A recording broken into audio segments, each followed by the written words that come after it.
All right, guys. Last we left off, we got that head off. All them valves were bent. So I'm going to get it stripped down.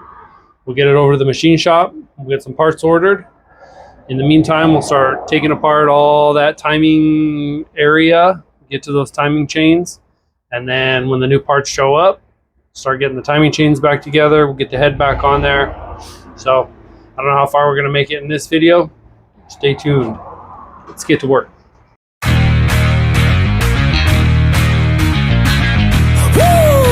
It's go, go, go, go, go, go, go time.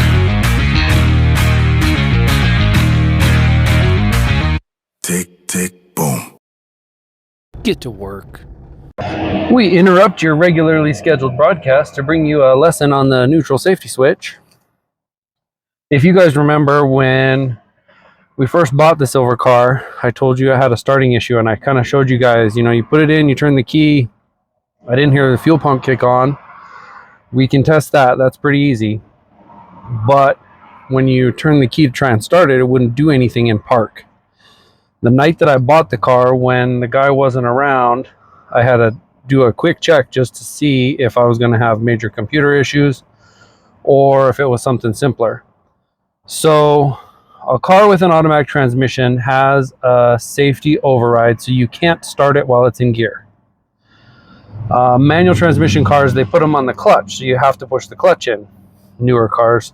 Older cars, they didn't have them. You just had to be smart back then. Kind of miss those days. Anyways, so on an automatic transmission car, you have to either be in park or in neutral in order for the engine to crank over. The computer prevents you from doing it unless it's in one of those two, which is why when you do a manual swap, you fake the computer out, you make the car think that it's in neutral, right? And then the whole time, the engine computer thinks that the transmission's in neutral unless it goes looking for sensors in the transmission, then you get a check engine light, all that nonsense. But, so I kicked this car into neutral and turned the key, and sure enough, the starter went. So doing a little bit of internet research, looking it up on the forums and stuff, turns out it's not uncommon for the neutral safety switch to go out. Not super common. It's not like it's a major issue with these cars, but it does happen from time to time. Unfortunately for us, the neutral safety switch is buried inside of here. Normally it's on the shifter cable or it's a separate switch. On this one, it's built into the shifter unit. The whole computer, sensor, everything is all part of this same unit. The really bad part about that is it has to go out the bottom of the car.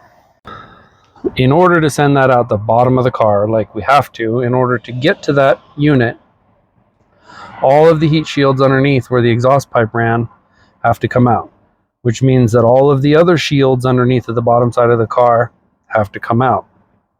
So, since I've already got the tailpipe out, we're going to have to take that in and get a new cat welded into it. I think I might try and do it myself because I have the welder, I have the skills. I could probably do it. But since we have the exhaust pipe out, now would be a good time to drop all those heat shields, drop all that stuff, get the shifter assembly out and test that switch. And if I need to go get a new computer or board for that shifter assembly, we'll do that while we can get to it easy. Here's the downside. This whole interior has to come apart in order to get that shifter out. So that's going to be fun. But it'll give us an opportunity to do a real good deep clean on the interior with the seats and everything out. Just untimely at best. The other thing that's going to be convenient to do while we're tearing apart the interior is replace that window regulator. So you guys saw when I tested the window regulator is not working. Now would be a real good time to do it. Basically with these cars, you take the exterior door skin off and replace it all from the outside. Easy peasy lemon squeezy. So that being said, it's time for us to get after it again. You know what it is, boys and girls. Let's get to work.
I guess if you made it this far, we're gonna narrate a little bit. Behind that cover piece is 2 more little screws. You'll see better when we get to the other side.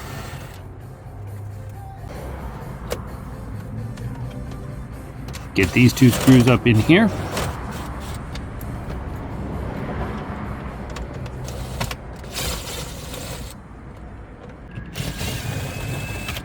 Get that 1 screw that's way up underneath and then pop this cover out. It slides kind of down and then out. Then from here you can see where those other 2 screws are at. We got 2 tucked up underneath in here. And this whole trim piece will lift out. It's easier if you can put the thing in neutral first, but it'll come out this way too.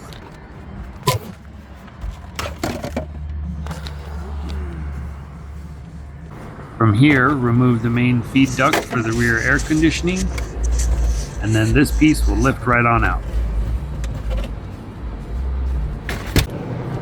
Taking out the shifter assembly, there's actually 6 10mm nuts up here. There's 2 that hold this front bracket on.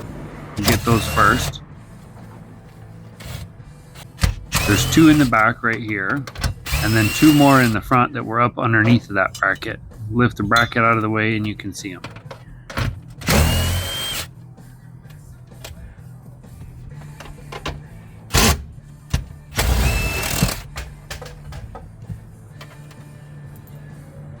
Bye. It's a new day. Yesterday you guys saw me get this out. This is our shift quadrant, and that little board right there, that's the one that decides if it's in park, reverse, neutral drive, whatever. And looking at it, I don't know if this will focus on there. Everything on here looks to be in good shape. There's nothing obviously wrong with this circuit board.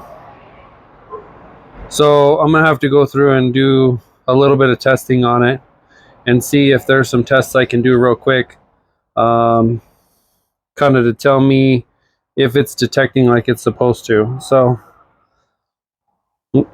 try and get you guys to focus there. So it looks like there's a sensor on this side, and then picks it up on this side. Goes through a microprocessor and then out the cable. So we'll try and do some tests on it. I may not be able to get enough, I may not have the equipment to put power to this and be able to test it. Worst case, we got to buy a new one of these. All right, guys. Turns out there ain't many tests you can run on that thing, even if you do have the equipment. Volkswagen recommends that you just throw the darn thing away and get a new one. But at $800 a pop, that's not going to work for us. So to the junk. I'm going to have to run to the junkyard, get a new one, new used one. And from what I can tell, there's only one car that might work based on VIN number and interchange out at the yard far away from here. So it's like an hour drive out to the yard to hopefully find the right one. So it is what it is. We'll get it taken care of. So don't forget, like, subscribe, share on your socials. If you enjoyed this content, let me know by watching the videos. You can leave a comment. Appreciate all your time. Appreciate you guys watching. Let's get to work.